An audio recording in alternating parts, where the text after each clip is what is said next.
Hello student, आज हम लोग रिफ्रैक्शन ऑफ लाइट पार्ट 2 में जानेंगे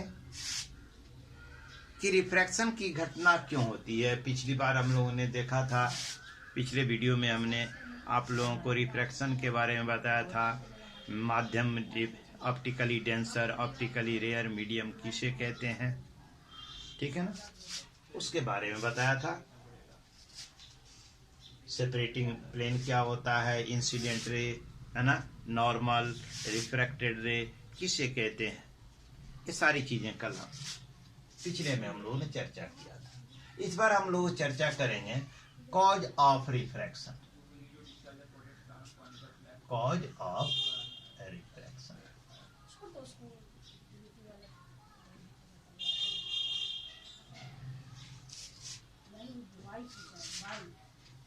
सबसे पहला चीज, when the light is going from one medium to another medium, जैसे ये मीडियम 1 है और ये मीडियम 2 है। इसकी डेंसिटी सपोज दैट D1 है, इसकी डेंसिटी D2 है। When the light is going from one medium to another medium, ठीक है, जब एक लाइट एक माध्यम से दूसरे माध्यम में जाती है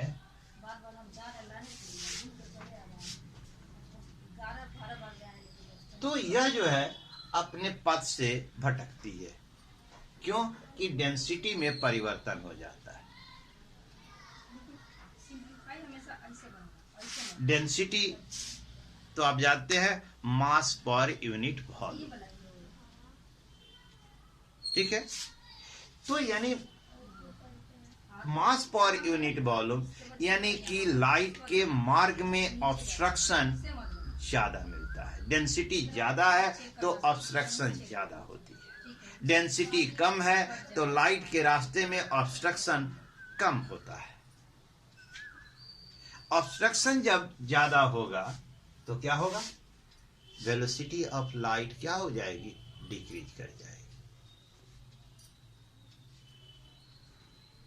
तो वेलोसिटी ऑफ लाइट क्या होगी, डिक्रीज कर जाएगी। जब डिक्रीज करेगी तो यह नॉर्मल की ओर मुड़ जाएगी।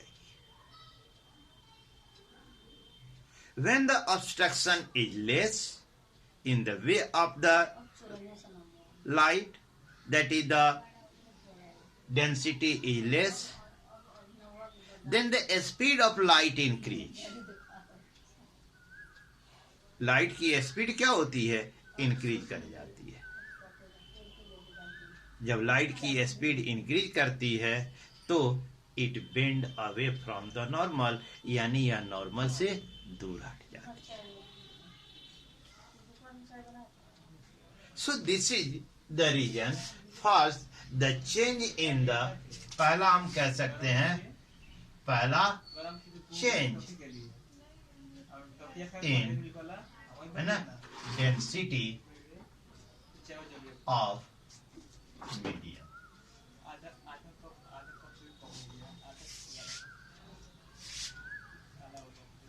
अब दूसरा देखो, हम जानते हैं C equal to nu lambda. C velocity of light है, नो फ्रीक्वेंसी है लाइट की, लैम्डा क्या है, वेवलेंथ है, ठीक है। When the light is going from one medium to another medium, the frequency of the light remain constant. ये जो frequency of light है यह constant रहती है। Only the wavelength of the light change. केवल लाइट की वेवलेंथ जो है चेंज करती है। तो यदि यह कांस्टेंट है तो C proportional to the lambda, यानी जिस माध्यम में, जिस मीडियम में वेवलेंथ अधिक होगा लाइट की स्पीड क्या होगी, ज्यादा होगी। That means it bend away from the normal. जिस मीडियम में वेवलेंथ ऑफ लाइट कम होगी, that means it bend towards the normal. It clear? तो कॉज ऑफ रिफ्रैक्शन जो दूसरा है वह है change in wavelength of light, light के वेवलेंथ में परिवर्तन। यह दो ही मुख्य कारण है रिफ्रैक्शन की घटना होने में। When the light is going from one medium to another medium, the density of the medium is changed due to the speed of the light changes, and the phenomenon of refraction occurred. Second, when the light is going from one medium to another medium, the wavelength of light changes, है ना, while the frequency of light remains constant, so the speed of light is also changes. Clear? तो आइए, when a beam of light is going from one medium to another medium, the density of medium changes due to which the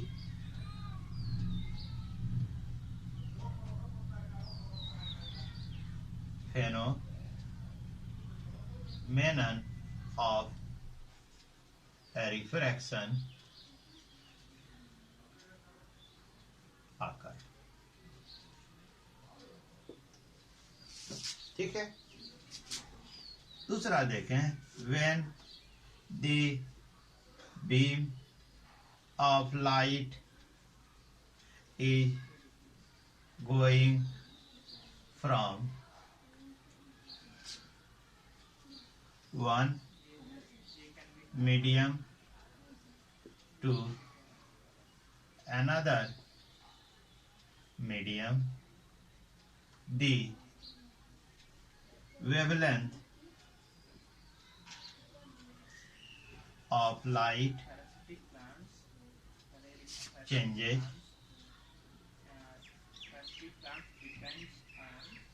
while the frequency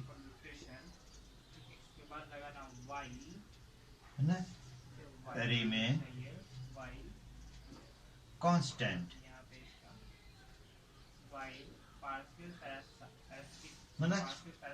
due to which the speed of light changes, and hence the phenomenon of refraction occurs. Clear? आपने देखा C equal to टा lambda, यहाँ नीटा क्या है, frequency. तो C यह constant होता है, यह नहीं बदलता। जब लाइट एक माध्यम से दूसरे माध्यम में जाती है तो C is directly proportional to lambda. C क्या है, यानी वेवलेंथ जैसे जैसे बदलेगा स्पीड ऑफ लाइट भी बदलेगी। ठीक है।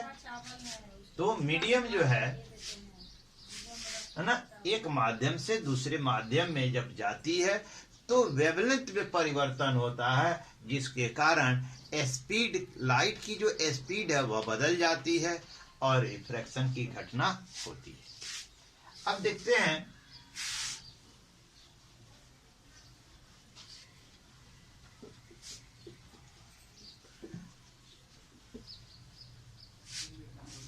हम दो चीजें देखें। यह एक सेपरेटिंग प्लेन है ए बी,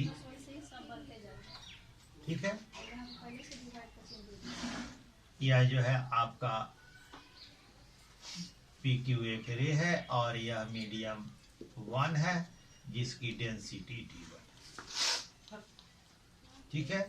और यह मीडियम 2 है जिसकी density D2।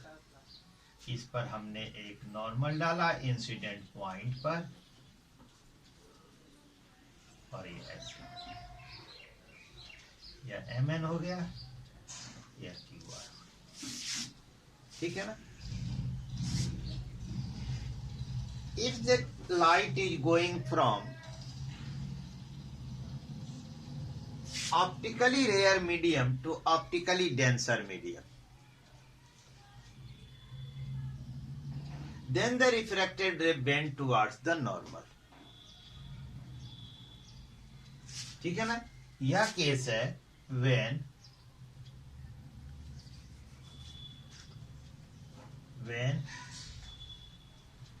a ray of light is going from optically, है ना, rare medium to optically denser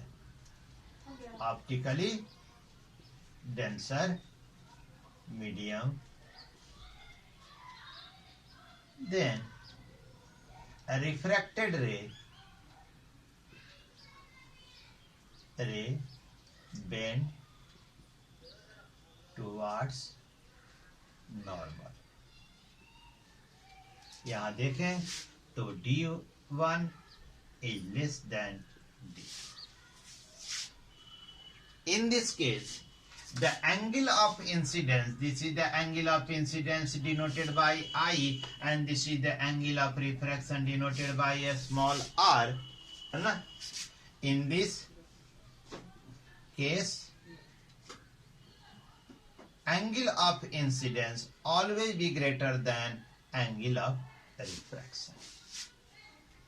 तो ये एंगल ऑफ रिफ्रैक्शन है या एंगल ऑफ इंसिडेंस है, तो यहां एंगल ऑफ इंसिडेंस हमेशा एंगल ऑफ रिफ्रैक्शन से बड़ा होता है। अब एक दूसरा केस देखें।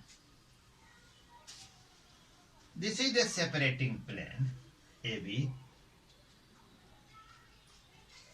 And this is the incident ray P Q, and now drop a normal mn, ठीक है। this is QR, या medium 1 having density D1, या medium 2 having density D2, such that D1 is greater than D2। this is the angle of incidence and this is the angle of refraction। In this case, when a ray of light is going from optically denser medium to optically rare medium,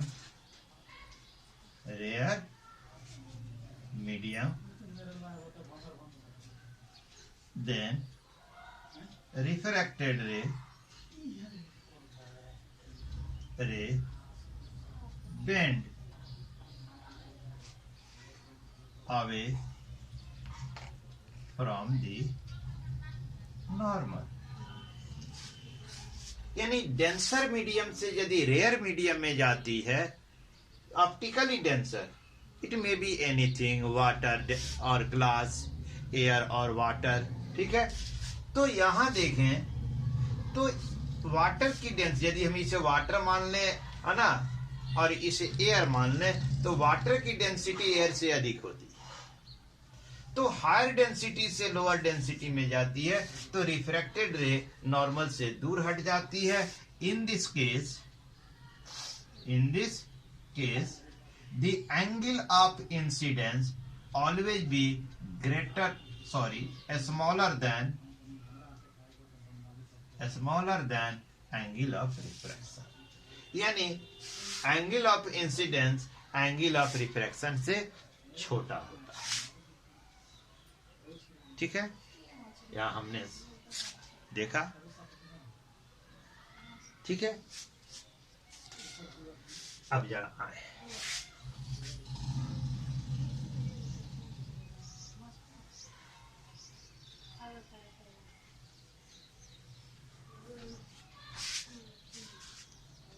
जिस तरह हमने reflection में पढ़ा कि there are two laws of reflection, उस तरह यहां भी होता है to laws of refraction.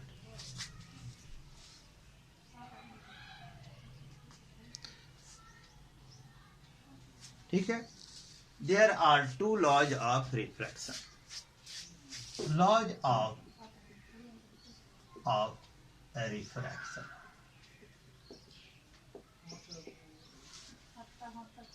First कहता है incident ray PQ, refracted ray QR and normal at the incident point. Incident ray PQ, refracted ray QR and normal MN at incident point. All three lie in the plane of the board. ये तीनों board के तल में है ना. The incident ray, refracted ray and normal at incident point are all three lie in same plane. ये तीनों एक ही तल में होते हैं. दूसरा, रिफ्लेक्शन में भी यही था, वर्ड वहां चेंज था, रिफ्रैक्टेड. यहां रिफ्लेक्शन में एंगल ऑफ इंसिडेंस बराबर होता था एंगल ऑफ रिफ्लेक्शन के. अब यहां थोड़ी सी बदल जाए. For a given colour of light, इसका अर्थ यह है गिवन कलर ऑफ लाइट, यदि व्हाइट लाइट हम लेते हैं तो white light having the 7 visible colour, 7 colour होते हैं. तो सारे कलर्स की, जैसा कि आपने पढ़ा होगा, सारे 10th क्लास में पढ़ा होगा कि each colors having different wavelength varies from 400,000 angstrom to the 7,500 angstrom. ठीक है ना, तो उसमें वैरी करता है. तो इसलिए कहता है for a given colour of light, given colour of light, bracket में आपको देते हैं मोनोक्रोमेटिक लाइट भी इसे कहता है, मोनोक्रोमेटिक है ना लाइट, यानी एक सिंगल. और एक given colour of light, the ratio of sine of angle of incident to the sine of angle of a refraction always be constant. This constant is known as a refractive index of the medium. ठीक है ना? It is denoted by mu और ठीक है। कहता है किसी दिए गए कलर के लिए monochromatic light the ratio of sine of angle of incident to the sine of angle of refraction always be constant. This constant is known as the refractive index of the medium. It is denoted by mu या इसे n यानी nu भी कहते हैं, यानी mu is equal to sine i बटा sine r, है ना? दिस लॉ यानी second law is also called Snell's law. ठीक है, इस नियम को हम स्नेल्स का नियम भी कहते हैं। ठीक है, तो बच्चों आपने देखा कि रिफ्रैक्शन के दो नियम होते हैं। ठीक है, रिफ्रैक्शन के दो नियम होते हैं, दोनों नियम आपके सामने हैं। Mu equal to sine i यानी sine of angle of incident to the sine of angle of refraction. ये दोनों का रेशियो कांस्टेंट होता है, इसका कोई यूनिट नहीं होता क्योंकि it is the pure ratio of the angle, या प्योर रेशियो है, इसलिए इस रिफ्रैक्टिव इंडेक्स का कोई यूनिट नहीं होता। ठीक है, in the next part we will talk on the absolute refractive index, relative refractive index, and the Snell's law described in terms of the absolute refractive index. Until then, have a nice day. Thank you.